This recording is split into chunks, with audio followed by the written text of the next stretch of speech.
Good afternoon. Today's reading was recommended by Lori Holmes from The Fellowship of the Rings by J.R.R. Tolkien.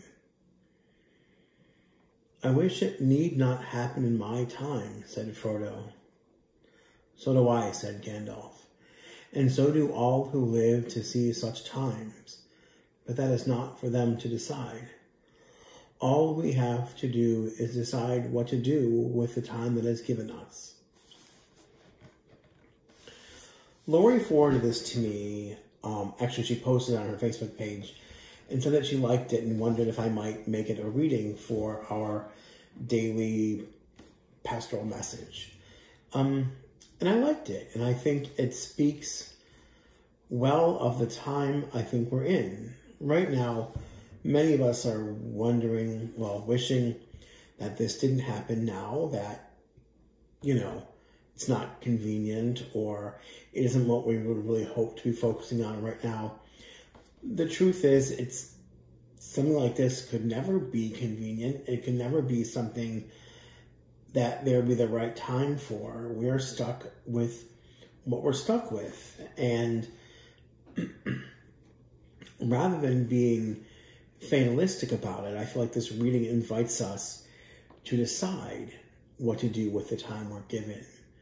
It doesn't say surrender to it. It doesn't suggest that we are without agency, but we are with agent. We do have agency as we figure out what this new temporary normal looks like for us.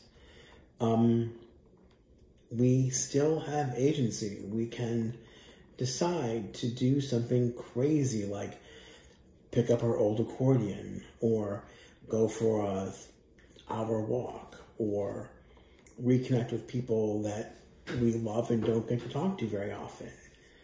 This doesn't have to be a time merely of unhappiness and panic, but can be a chance for us to really focus ourselves.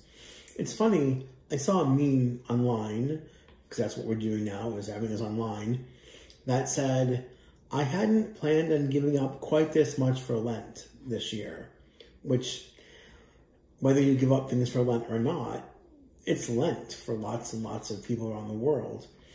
And this is a time when our Christian friends really take stock in what their lives are about, or are supposed to take stock.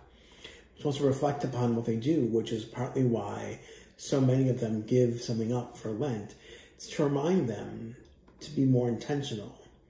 There hardly seems like anything that could make us pay more attention to life than what's happening now with this strange virus.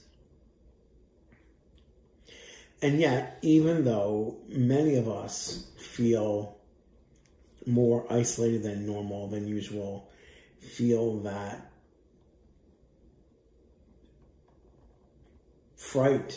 being frightened of getting sick or having people we love getting sick and die, we have the ability now, the technology now, to really erase so many barriers, borders, and miles between us.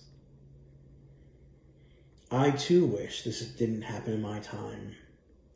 But I'm going to take a piece of wisdom from Gandalf and ask the question, what do I decide to do with this time?